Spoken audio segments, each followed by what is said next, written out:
जिनके बारे में वेंकटेश अय्यर कहते हैं कि मैंने 20 साल की उम्र में इससे ज्यादा टैलेंटेड प्लेयर नहीं देखा।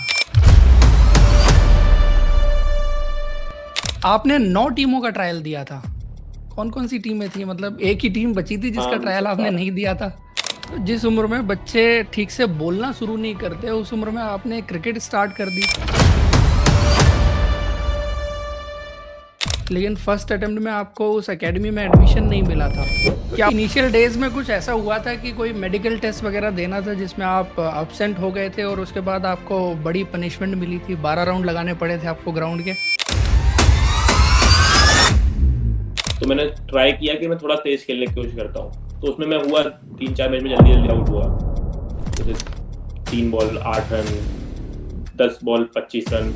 6 घंटे के आपके सेशंस होते थे जिसमें आपने 300 छक्के एक सेशन में मारे। Hello and welcome to Cric Insights. आज हमारे साथ हैं अक्षत रघुवंशी, जिनको लखनऊ सुपर जायंट्स ने इस बार आईपीएल ऑक्शन में 2 करोड़ 20 लाख रुपए की बोली लगा करके अपनी टीम में शामिल किया है। जिनके बारे में वेंकटेश अय्यर कहते हैं कि मैंने 20 साल की उम्र में इससे ज्यादा टैलेंटेड प्लेयर नहीं देखा। इंडियन क्रिकेट में one of the most talented batsman Akshat Raghuvanshi, स्वागत है आपका हमारे शो में। कैसे हैं आप? बढ़िया, आप कैसे? बिल्कुल बढ़िया हूँ। और अभी आईपीएल ऑक्शन के बाद क्या चल रहा है? तैयारियां चल रही हैं आईपीएल की? हाँ, अच्छी तैयारी चल रही है। आईपीएल के लिए तैयारी कर रहा हूँ, प्रैक्टिस कर रहा हूँ अच्छी। अच्छा, तो अभी आपका कोई कैंप वगैरह लगा हुआ है टीम का? क्योंकि सारे टीमों के कैंप्स लग रहे हैं, लखनऊ सुपर जायंट्स का भी कैंप वगैरह लग रहा होगा अभी। हाँ, अभी मैं कैंप में ही हूँ। हमारा चेन्नई कैंप चल रहा है, प्री सीजन कैंप, उसमें हूँ। तो मुझे सबसे पहले ये बताइए कि जब इस बार आप आईपीएल ऑक्शन में सेलेक्ट हुए तो आप पहली चीज आप एक्सपेक्ट कर रहे थे कि आपका सिलेक्शन होगा, और दूसरा कि जब आप सेलेक्ट हुए, ऑक्शन चल रहा था, कहाँ पर थे आप, क्या आपका पहला इनिशियल रिएक्शन था? उस टाइम की थोड़ी स्टोरी बताइए पहले। थोड़ा बहुत था दिमाग में, मतलब ऐसा श्योर नहीं था कि कोई लेगा नहीं लेगा, पर था कि हाँ ले सकता है। सीजन अच्छा गया है, सब चीज़ अच्छी हुई हैं, ट्रायल्स अच्छी गई हैं, उम्मीदें तो थी। मतलब मुझे थोड़ा एक्सपेक्टेशन था कि कोई ना कोई टीम जा सकती है पीछे, क्योंकि सीजन अच्छा गया था, ट्रायल्स सारी अच्छी गई थी मेरी आईपीएल टीम्स की। तो एक एक्सपेक्टेशन था कि जा सकता हूँ, पर साथ में नर्वस भी बहुत था उस दिन में। जैसे उस दिन एक दिन पहले नींद भी नहीं आई मेरी पूरी रात, पूरे टाइम यही ऑप्शन चलता रहा दिमाग में। उस टाइम पे मैं रतलाम में था शायद, तो हमारा डिवीजन का मैच चल रहा था रतलाम में। अच्छा। तो पूरे दिन ग्राउंड पे भी यही चलता रहा कि क्या क्या होगा, शाम को ऑप्शन है, होगा या नहीं होगा। तो पूरे टाइम वही चीज़ चल रही थी दिमाग में। आपने 9 टीमों का ट्रायल दिया था। कौन कौन सी टीमें थी? मतलब एक ही टीम बची थी जिसका हाँ, ट्रायल आपने नहीं दिया था? 9 तो नहीं, 7-8 टीमों का ट्रायल मैंने जरूर दिया था। मतलब ऑलमोस्ट 7 या 8 टीम का। अच्छा, तो एलएसजी का ट्रायल वगैरह आपका कैसे, कहाँ पे हुआ था, क्या था कुछ थोड़ा उसके बारे में बताइए जरा। एलएसजी का ट्रायल मेरा चेन्नई में हुआ था। हम लोगों का ट्रायल कैंप टाइप का था वो, चेन्नई में हुआ था अच्छा, वो। तो वहां पे मतलब क्या आपको गेम सिचुएशन दी गई थी, किस तरह से चीजें थी? इस सीजन तो नहीं, लास्ट ईयर भी मैं एलएसजी के ट्रायल पे आया हुआ था। तो लास्ट सीजन 1-2 मैच खिलाए थे हम लोगों को एलएसजी के ट्रायल्स पे। तो उस टाइम पे थोड़ा अच्छा, बहुत था कि उस टाइम भी, इस टाइम तो सिर्फ ओपन ओपन नेट्स वगैरह हुई थी। लास्ट सीजन हमने 2-3 सिनारियो दिए थे। तो जब ऑक्शन चल रहा था उस टाइम पे आप देख रहे थे, क्या आपके दिमाग में क्या चल रहा था उस टाइम पे कि जब बिडिंग स्टार्ट हुई और एलएसजी और एसआरएच के बीच में चल रही थी बिडिंग, हाँ, तो उस टाइम पे आपका रिएक्शन क्या था? उस टाइम पे काफी, मतलब मुझे तो कुछ भी फील नहीं हो रहा था। मतलब मैं एकदम नम टाइप का हो गया था जब पहली बिड उठी थी मेरे लिए। और उससे पहले नर्वस था कि अब नाम आने वाला है, नाम आने वाला है। पर जैसे ही एक बार बिड हो गई, पहली बार उठा, तो मैं बिल्कुल नम हो गया था कि अब कुछ भी हो, आईपीएल तो खेलना ही है। तो काफी अच्छा मोमेंट था वो मेरे लिए। और उसके बाद बिड बढ़ती जा रही थी, बढ़ती जा रही थी। 1 करोड़ क्रॉस हुआ, 2 करोड़ क्रॉस हुआ। तो फिर क्या रिएक्शन था एंड में जब फाइनली एलएसजी की टीम में चले गए आप तो? मैं मतलब 50-60 लाख के बाद तो देख ही नहीं पाया था क्या हो रहा है, क्योंकि मेरे दोस्त लोग टीवी में थे, टीम में रूम में थे। तो उन्होंने डांस करते करते एकदम टीवी किसी ने बंद कर दी, किसी से रिमोट पे हाथ रखा हो गया है, कुछ हुआ पता नहीं, तो टीवी बंद हो गई थी। तो मैं देख नहीं पाया। फिर अच्छा। आवेश भी का कॉल आया था मेरे पास, आवेश खान का, अच्छा। कि अभी कैसा लग रहा है जो बोल। तो मैंने उनसे पूछा कि भैया क्या चल रहा है ये बताओ पहले, तो कितना हो गया। तो उन्होंने बताया था कि इतने वो अपडेट दे रहे थे कि अब इतना हो गया, अब इतना हो गया, अब इतना हो गया। फिर उन्हीं ने बताया कि इतने में एलएसजी ने ले लिया है। तो आपको आपके जो ऑक्शन की बिडिंग चल रही थी वो फोन पे आवेश खान ने बताई, फिर आपका फैमिली में भी पता लग गया होगा, ऑब्वियसली वो सब तो देख रहे होंगे। हाँ, तो पहला कन्वर्सेशन हुआ फैमिली का, आपने पहला कॉल किसको किया था उसके बाद? मैंने पहला कॉल पापा को ही किया था उसके बाद, जब हो गया था स्किप। तो तो फिर क्या बोला उन्हीं का, पापा ने? मतलब उन्हीं ने क्रिकेट स्टार्ट कराया था, पापा ने ही। तो उन्हीं को पहला कॉल किया था मैंने। खुश थे, वो लोग भी काफ़ी खुश थे, घर पे सब डांस वगैरह कर रहे थे। तो जिस उम्र में बच्चे ठीक से बोलना शुरू नहीं करते, उस उम्र में आपने क्रिकेट स्टार्ट कर दी। मैं कहीं पढ़ रहा था कि आपने 3 साल की उम्र से जो है वो क्रिकेट खेलना शुरू कर दिया था। हाँ, तो मतलब जब मैं इतना 3 जल्दी या उस टाइम की कुछ मेमोरी है आपकी? हाँ, काफ़ी मेरे उस टाइम की वीडियोज़ और फ़ोटोज़ हैं क्रिकेट खेलते हुए घर पे, हालाँकि वो मेरे फ़ोन में भी हैं, तो काफ़ी अच्छा लगता था मतलब उस टाइम पे। मुझे तो उतना याद भी नहीं है उस टाइम का कुछ भी, पर पापा बोलते थे कि मेरे भाई के लिए लाते थे वो क्रिकेट बैट बॉल, तो मैं उठा के खेलने लगता था उससे, तो फिर उन्होंने खेलना स्टार्ट कराया उसी टाइम से। पापा घर पे आपको खिलाते थे, प्रैक्टिस करवाते थे? हाँ, घर से ही स्टार्ट हुआ था, मतलब मैं जब 6-7 साल का था तब तक घर पे ही खेला, तो जब 7-8 साल का हो गया था तो फिर ग्राउंड ले जाने लगे थे पापा। मैं उनका एक इंटरव्यू भी पढ़ रहा था जिसमें वो ये बता रहे थे कि 6-7 साल का था जब अक्षत, तो अच्छा प्रॉपर क्रिकेटिंग शॉट्स खेलने लग गया था, ड्राइव्स, कट, फ्लिक वगैरह सब लगाने लग गया था। आपने तो बहुत जल्दी क्रिकेट की शुरुआत कर दी थी। लेकिन आप जहाँ पर रहते थे, वहाँ पर क्रिकेट की फैसिलिटी वगैरह नहीं थी। कहाँ उस टाइम पे कौन-सी जगह एमपी में आप रहते थे? अशोकनगर में रहते थे हम लोग उस टाइम, मतलब अभी भी अशोकनगर में ही रहते हैं घर वाले तो। मैं इंदौर शिफ्ट हो गया हूँ, अच्छा, पर अशोकनगर में थे तो वहाँ पे उतना क्रिकेट का कुछ भी नहीं है, मतलब साथ में कोई खेलने वाला भी नहीं था। मैं अकेला ही खेलता था। पापा ही बॉल डालते थे, भाई फील्डिंग करता रहता था, या बाकी लोग जो ग्राउंड में आते थे घूमने, वो फील्डिंग कर लेते थे, वही लोग आके बॉल डाल देते थे। तो अकेला ही क्रिकेट खेलना था, टर्फ विकेट नहीं था वहाँ पे, सीमेंट पे खेलते थे। वहाँ पे प्रोफ़ेशनल सेटअप वगैरह कुछ नहीं था, वहाँ पे आप नहीं, नहीं, ऐसे कोई नॉर्मल जो प्रोफेशनल सेटअप तो कुछ नहीं फिर था, कोई उसके अकेडमी भी नहीं थी उस टाइम पे तो। तो फिर अकेडमी के लिए आपको कहाँ इंदौर शिफ्ट होना पड़ा? हाँ, इंदौर शिफ्ट हुआ था मैं जब 10 साल का था, तब 10 या हाँ 10 साल का था तो इंदौर शिफ्ट हो गए थे। सब लोग शिफ्ट हुए थे घर वाले, पूरे फैमिली शिफ्ट हुई थी इंदौर 1 साल के लिए। फिर इंदौर में एक एमपीसी की रेसिडेंशियल अकेडमी होती थी उस टाइम पे, उसमें मेरा सिलेक्शन हाँ, हो गया था, तो फिर घर वाले वापस आ गए थे। मैं वहीं अकेडमी में रह गया था। लेकिन फर्स्ट अटेम्प्ट में आपको उस अकेडमी में एडमिशन नहीं मिला था। क्या हुआ था हाँ, आपको? वो तो बाद में आपको एडमिशन मिला, वहाँ पर एडमिशन मिलने की क्या स्टोरी थी और पहली बार क्यों नहीं मिला था, क्या हुआ था? पहली बार में वही हुआ था कि मैं 10 साल का था जब पहली बार गया था, तो सर हमें सर ने ये बोला था बहुत छोटा है अभी ये बाहर रहने के लिए घर से। Under as.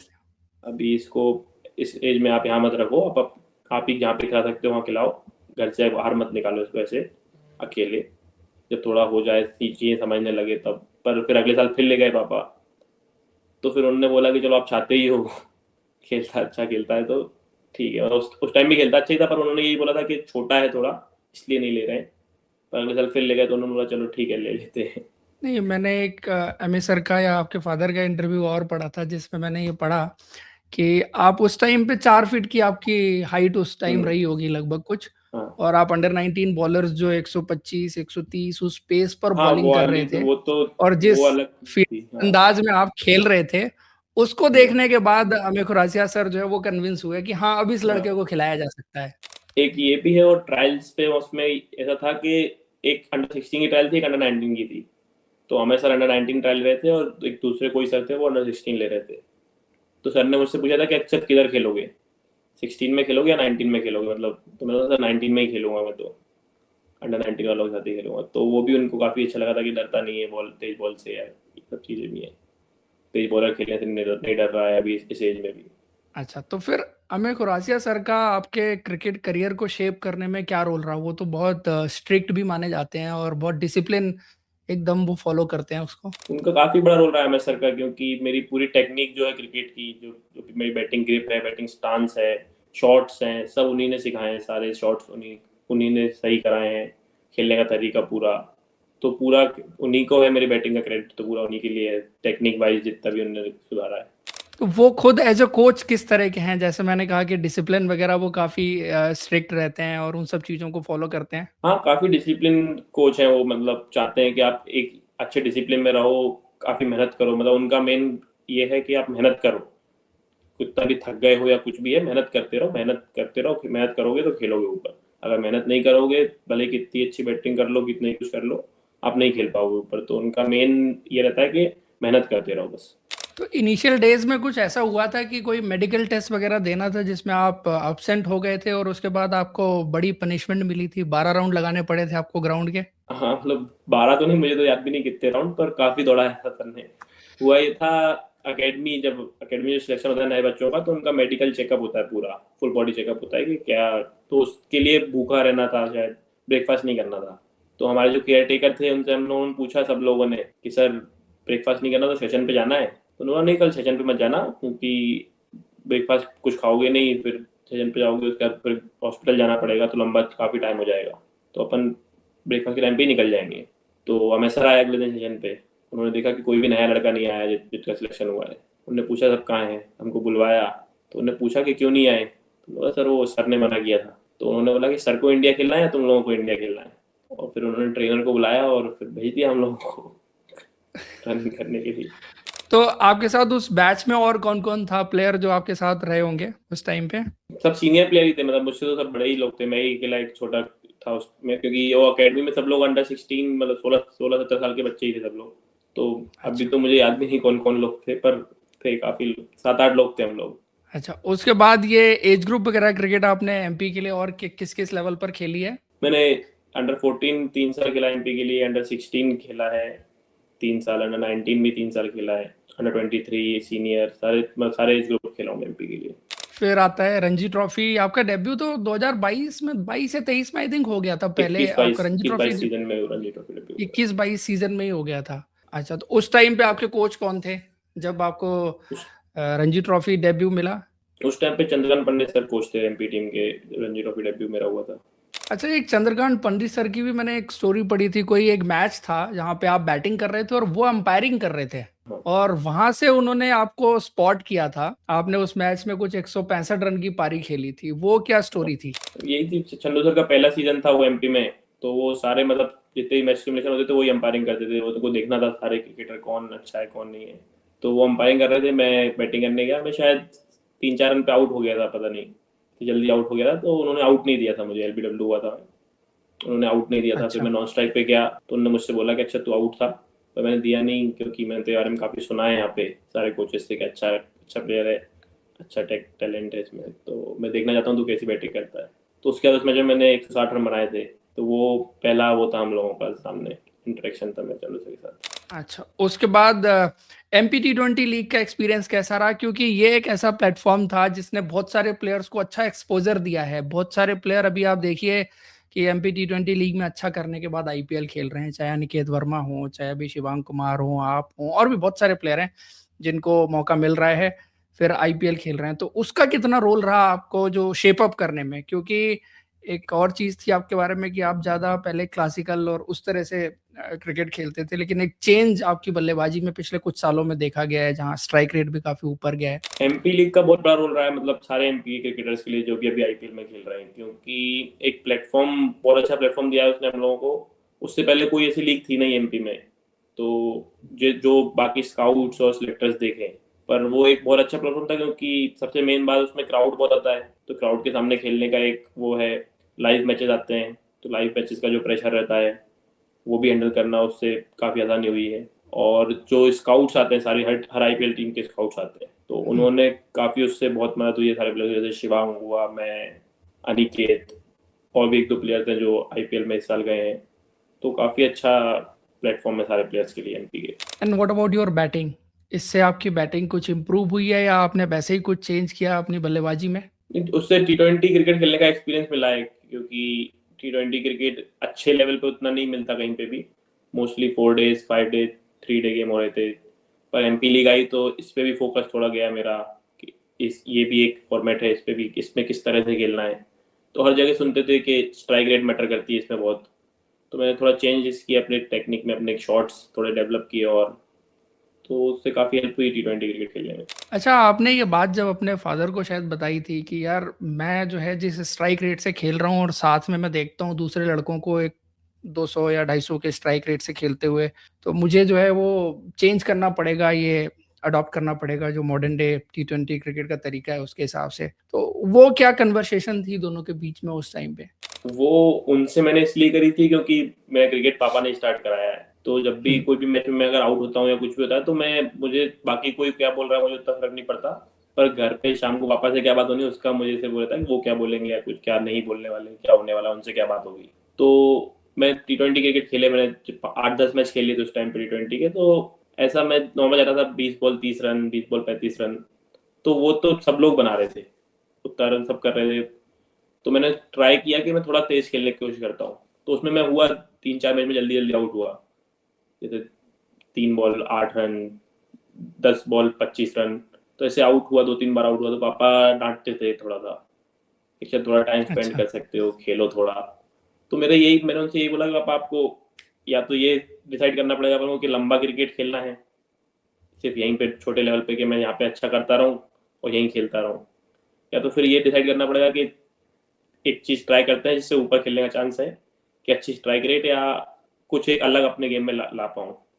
कुछ तो अलग करना पड़ेगा क्योंकि बहुत लोग क्रिकेट खेल रहे हैं, सभी मतलब कि इतने सारे क्रिकेटर्स हैं, बहुत कंपटीशन है क्रिकेट में, तो कुछ तो एक चीज़ अलग करनी पड़ेगी क्रिकेट में। ऐसा नहीं हो सकता कि जैसे सब खेल रहे हैं वैसा खेलता रहूँ और फिर ऊपर भी खेल जाऊँ।